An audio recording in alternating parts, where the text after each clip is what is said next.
Let's work through the practice test. All right, we're starting off on number 1. This says, write the phrase as an expression. So there's 2 parts. That's part 1, write the phrase as an expression, then evaluate when y equals 3.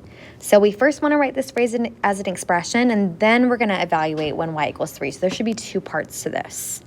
All right, so first of all, let's identify keywords in this phrase. It says the difference, we know that's a keyword, of 11 and a number y divided by 4.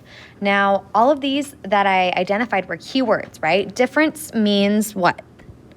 Did you say subtraction? Well, not only does it mean subtraction, but it is the answer to a subtraction problem, right? And then divided by, of course, is going to be division.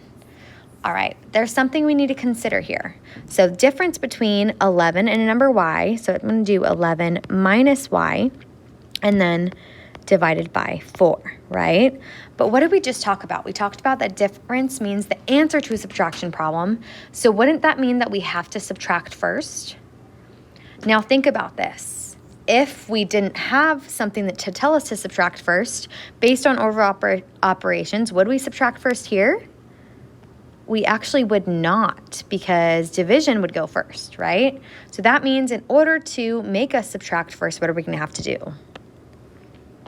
We're going to have to put parentheses around that so we can actually do that part first.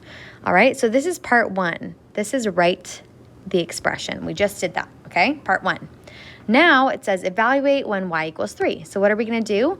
We're just simply going to plug in 3 in place of y. So 11 minus 3 now, divided by 4, and then we're going to solve. So we're going to use order of operations like we always do, and in this case, since there's parentheses, that would tell us to subtract first. 11 minus 3 is going to give us 8, and 8 divided by 4 is going to give us our answer of 2. So there's 2 parts here. You should have 2 boxes. One of those is the expression, parentheses 11 minus y, close parentheses, divided by 4. And the other is when we plugged in the 3 for y, evaluated that, and we got 2. That is number 1.